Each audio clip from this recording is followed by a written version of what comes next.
Hello and welcome to the 21st episode of Let's Talk About Electric Vehicles. My name is Teresa, I'm an economist, and I try to answer general questions about the e-mobility transition from a scientific and research-based perspective. I recently came across a number of studies that investigate the psychological and sociological processes behind consumer decisions or consumer perceptions or opinions. In particular, I want to talk about the congruency of electric vehicles with the self-identity of consumers today. The content of this episode is based on a number of studies which are all a bit older, namely like 5 to 8 years old, which is in the fast-changing world of electric vehicles quite old. But the findings of these studies are still helpful in order to understand what is going on in consumers' minds and provide implications for designing communication, education, and policy strategies. And without further ado, let's get started. Okay, guys, this is another embarrassing example of me trying to pronounce the names of a researcher. Okay, but let's give it a shot.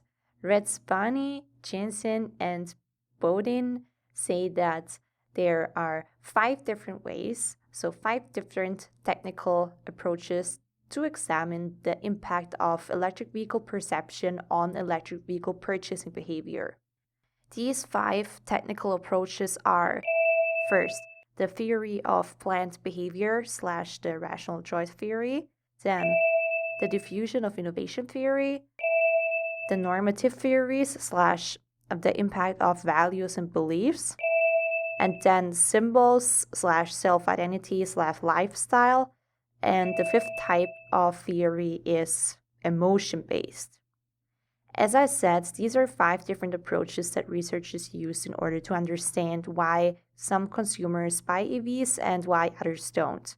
To get a deeper understanding of consumers' behavior, it is helpful to apply more than only one approach. They are all somehow connected anyways. I recently introduced you to the rational choice theory in an earlier episode. In my own research, I employ a mixture of the rational choice theory and the diffusion of innovation theory. Furthermore, there is extensive research on how personal values and beliefs shape consumers' attitude towards electric vehicles. But for now, I would like to skip these 3 approaches and rather focus on the relationship between electric vehicles and self-identity or self-image. Or symbolic meanings associated with electric vehicles and also emotions.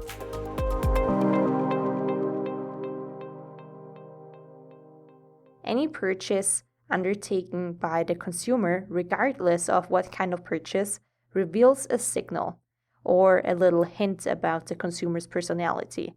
Therefore, buying a particular product is an expression of self-identity. A consumer is more likely to buy a product that has a symbolic meaning that corresponds to his or her self-image. A possible symbolic meaning for electric vehicles could be the environmental aspect. So buying an EV implies that the person is concerned about the environment. By purchasing an EV, the consumer signals to the world that he or she wants to produce less emissions. If the signal corresponds to the person's self-image, then she is more likely to buy it. So far, so good. But what are the different symbolic meanings or implications of owning an electric car? And how can policymakers or manufacturers control or modify the symbolic meaning to make it fit better with the identity of a larger share of people? This episode hopefully helps to understand the relationship between self-identity and electric vehicle ownership. Graham, Rowe, and others from 2012 did the following. They offered a 7-day electric car trial and asked the participants to state their emotions and their opinions in an interview later on. This experiment took place in the UK. They had 40 participants in total, 20 of which drove a battery electric vehicle, and the other half of participants drove a plug-in hybrid electric vehicle. 50% of the participants were male, 50% were female, and the age ranged from 24 to 70 years.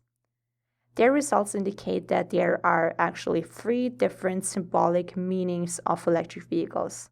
One group associated driving electric with a rather slow-moving lifestyle, and they expressed that they felt embarrassed for driving a small and economic car. A second group of participants, though very concerned about the environment, did not want to be associated with the green driving identity related to battery electric vehicles, because they didn't really believe in the environmental benefits of electric vehicles. And the third group associated electric vehicles with forward-thinking, modern, and technology-oriented personalities. Some consumers described emotions like feeling good or feeling less guilt while driving an EV, while others also expressed that they were embarrassed. Recall that by today the study is already 7 years old, so things may have changed since then. There are still people out there that do not believe that electric cars are better for the environment, but the scientific facts have definitely reached more people today than 7 years ago. Other similar studies found that owning a battery electric vehicle signals being open to new ideas and caring for others. However, most of the research on early adopters focuses on 2 self-identities that correspond to purchasing electric vehicles. The first one being the environmentalist identity, and then the so-called car authority identity. The environmentalist identity describes people with a pro-environmental orientation as part of their lifestyle and part of their self-image. The car authority identity describes people who are experts on cars. These type of early adopters, the ones that are mainly technology-driven, don't really care about the environmental benefits of EVs. They mainly care about the technical attributes of the vehicles. So I personally have encountered both types of identities by talking to EV owners, but from my personal impression, there seem to be more car authority types than environmentalists amongst the EV buyers. So I don't know, what do you think? What are your experiences? I would actually love to hear about your thoughts. Send me an email to electricvehiclepodcast@outlook.com. Also, let me know if you have to add a type of identity to this list. I, for example, hope that soon the identity of being very responsible with money and of being keen on minimizing expenditures will be the type of identity that is associated with electric vehicles. Now, knowing which type of identity is associated with owning an electric vehicle can actually help with developing appropriate communication and EV education strategies. In order to reach the car authority type, you probably should not emphasize the environmental benefits of EVs that much, because the car authority type doesn't really care about that. What is also very interesting and still a bit unclear is the difference between cultures and countries.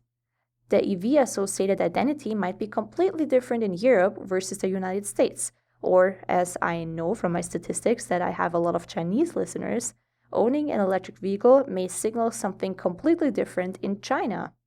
As I have listeners from all over the globe, I would really be interested in what you think what owning an electric vehicle signals in your respective country. Some of you may say now that the symbolic meaning of EVs doesn't play a role. You may think that people act according to their best knowledge and according to their personal preferences. But let me tell you that many studies find that the desire to conform social norms is bigger than people usually think. Here is a quote from Noppers and others from 2014. Consumers may not fully know or want to acknowledge that they buy and use sustainable innovations in order to show off or to feel good about themselves. Rather, people stress instrumental and environmental attributes of sustainable innovations. Can you relate to that? Let me know what you think.